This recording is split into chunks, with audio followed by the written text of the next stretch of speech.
right, let's go ahead and get started. Welcome to coming out to the hot ramp. One of my favorite planes to watch fly. You're going to, I think, be especially surprised if you've never seen one fly before, and there are not many left.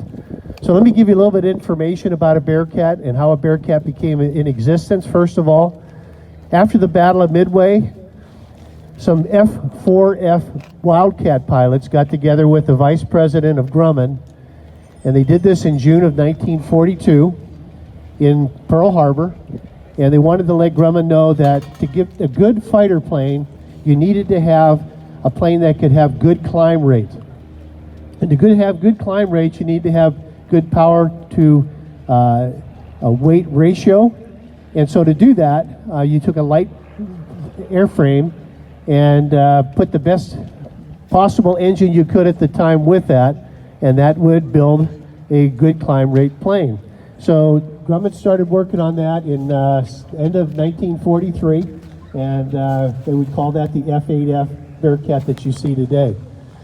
So what they would need to do is take the F-6F, which is the Hellcat, shave off close to 2,000 pounds off of that, and add in the best engine at the time.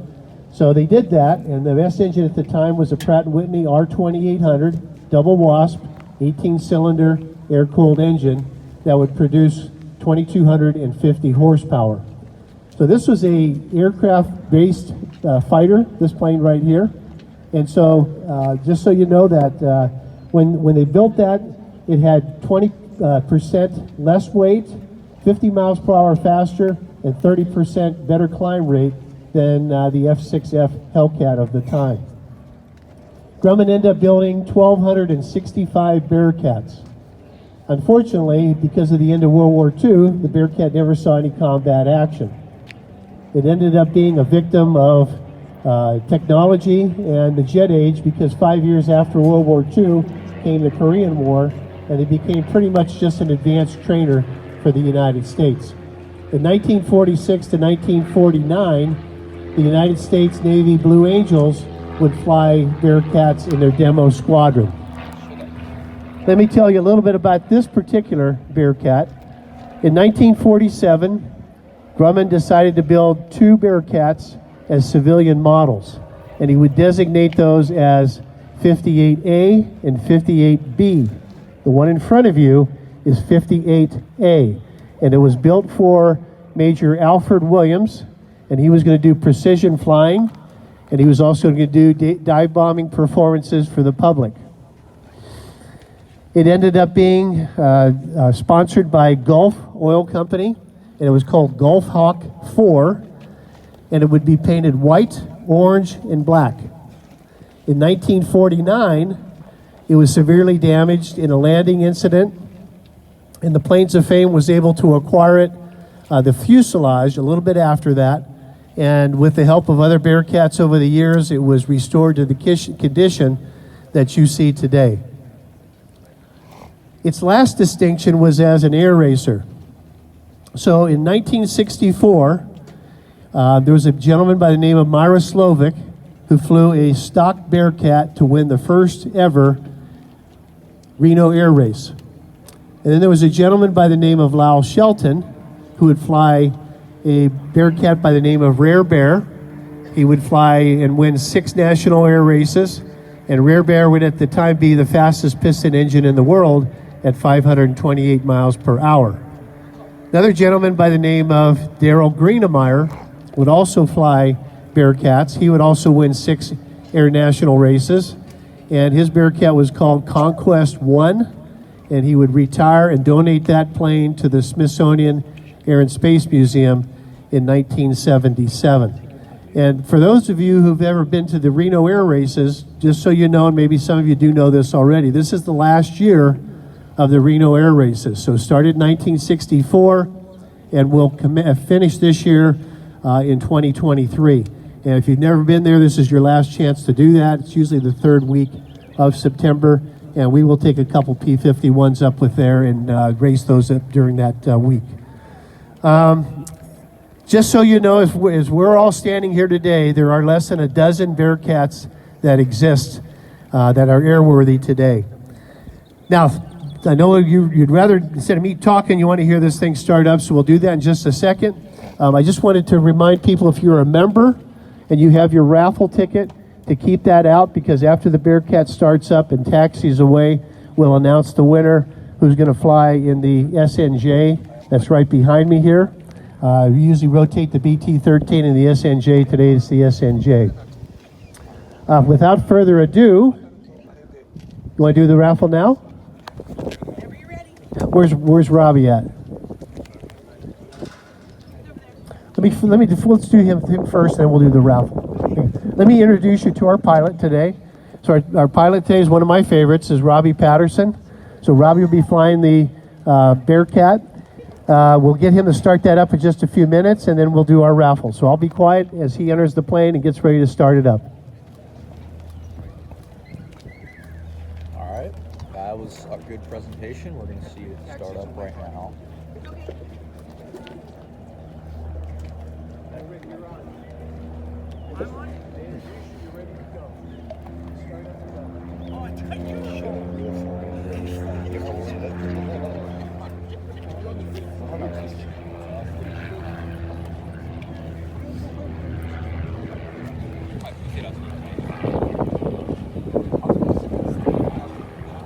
No, that's Rob Tyson.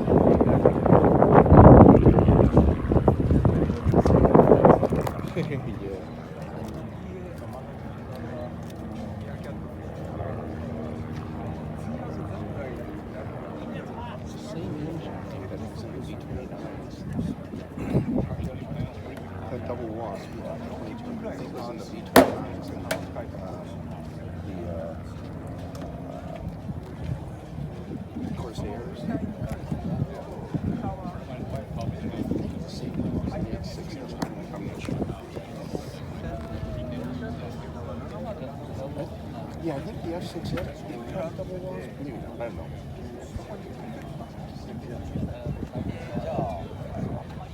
Oh, I didn't know. I didn't know. Okay. No, I didn't know that.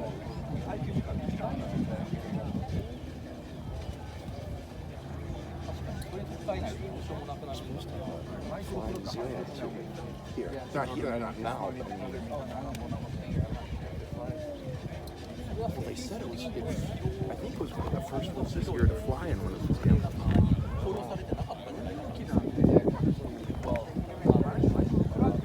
don't know. You know, I kind of interested.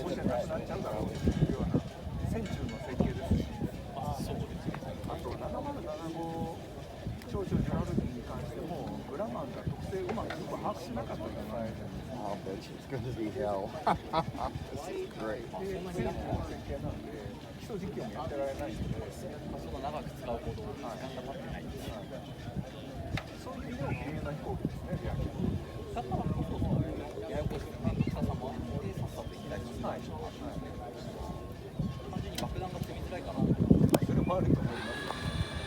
Oop, there he goes.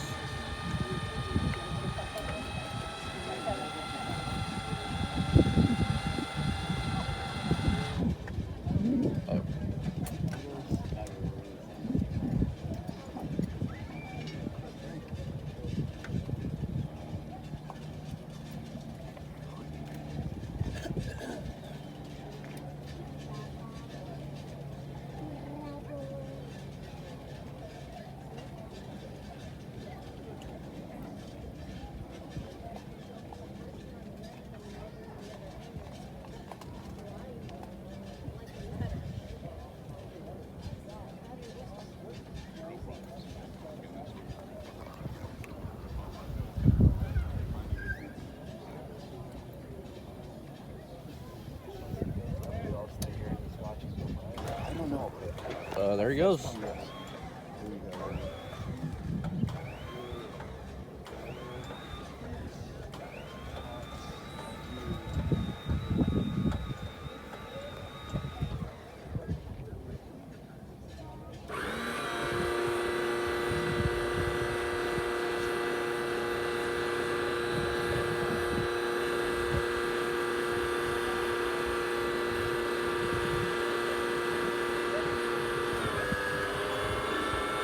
There he goes.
everybody. That was the F-8F Bearcat. We hope you guys enjoyed that.